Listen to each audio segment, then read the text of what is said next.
Coach, you want to start, Saul? Yep. It was a good week for us. It was an important week last week, with obviously the A&M game. And I thought after we kind of got through the first stretch of Georgia, it was about as productive as we've played in a while. And I thought the ball moved better, thought we guarded better. And then obviously, we rebounded the ball against a really good rebounding team. And it's, as we all know, if you win by 16 on the road in an SEC game, you have to play pretty well, and because they've been real competitive in a lot of those games at home. Obviously going to Auburn is an unbelievable opportunity for our team. It's one of the best home courts in college basketball. 12-1 this year with the last second loss against Kentucky, and so as we get down the stretch, another big game for both teams, and so looking forward to Wednesday night. You said after the game on Saturday that you're not running from talking to these guys about the NCAA tournament, that these are play-in games of sorts for the NCAA tournament. How have they responded to that? And what's kind of the message that you give them? Do you give them the numbers? Do you talk about this kind of thing? I gave them the numbers about a couple of weeks ago. Just kind of let them know, but have not the numbers. Just talked about it's great as a team where we were picked to be talked about in this conversation, and you're playing in games that really, really matter. All games matter, but that they really matter.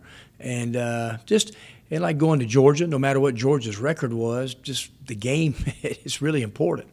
And they didn't say anything, but I can tell their attentiveness that the guys who matter on our team are very alert about it. And I think it makes them feel good that they're in these kind of games. And and the beauty about this league is just there's so many opportunities in this league. Challenges, but great opportunities. What do you think it meant to these guys, Kermit, to get back-to-back wins after that 5 out of 6 stretch? Yeah, it was important for us too, and it go, you kind of look at some different stretches. I mean, maybe TD's stretch the last 6-7 minutes against A&M may have been, who knows, maybe one of the most important stretches of our season. I don't know. You just never know how those things turn out.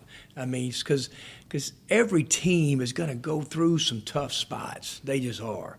Sometimes some teams are just so talented they can just get through it. And, and so we knew our team wasn't far off because obviously the Florida-Mississippi State game. But it did. They felt good about themselves, I mean, it's kind of great to see where we are and in the SEC standings, kind of right there in the middle of everything. And so I think our guys felt real good. How do you get Bruce to go to the glass like that on a nightly basis? Gosh, it was – we keep showing him a lot of tape. We keep telling him how important he is to our team. And I thought that just his assertiveness and aggressiveness and just finished possessions. And it did. It changed our team. It just really did. That none of those went for second shots. And nothing else we did. We were same rebounding drills, same emphasis, and I just hope it continues. Brian was saying he thinks it's just Bruce. Some days he decides he wants to be a rebounder. Or do you know when those days are coming? No. I don't. And it's just like I said. He's we always talk about it. Jumps high enough, strong as anybody in our league. Put him in the weight room. He's got great hands. So he just, like I said, he'd be a huge part for our team if he would just go back and rebound the ball at that kind of level. But no, I don't. But I know he felt good about himself. After the game, because he knew he was a huge part of how we played, and so hope that'll stay right with him for the rest of the remainder of the SEC schedule. What went right for y'all against Auburn here? What do you take from that game there? Yeah, what we did was that when you can hold Auburn to under 70 points, obviously you've guarded, so you got to get back defensively. The points off turnovers are huge against Auburn, especially there.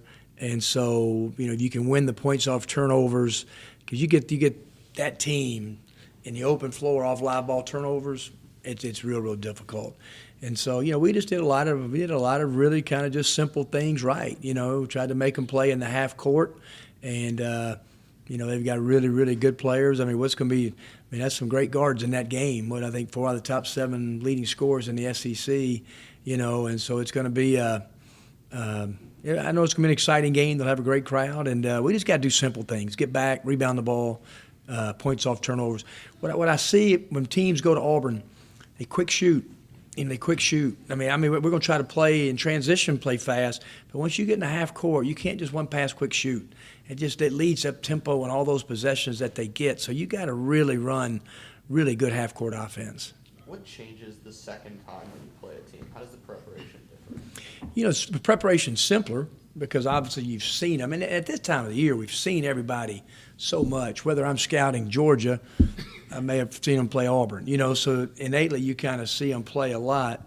I can see Bruce has probably put in a couple little wrinkles, and we've probably put in a couple little wrinkles, but you're still kind of who you are, And a lot of times when you start playing teams the second time, the scoring goes down a little bit just because of the familiarity.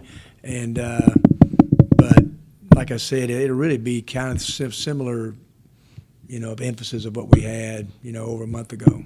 A lot of coaches would be dismissive of the NCAA tournament talk and the numbers and stuff with their team. Has that always been your approach, or have you, whenever your team's in the discussion, to say, hey, don't run away from this, embrace this, Well, do to this team? I guess I kind of started at middle because sometimes, and no offense to any teams in Conference USA, but sometimes, we'd win 8, 9, 10, 11 games in a row, and we may be playing a team that was way under 500.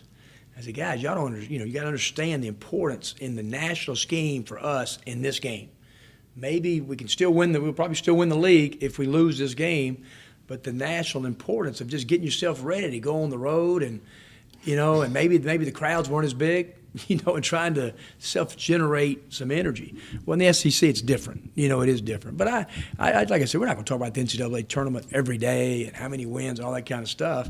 But I just want to let them know before the Georgia game that they put themselves in a spot that's fun and enjoy it. But this is kind of what's at stake. And I told them, I said, guys, these are not out games.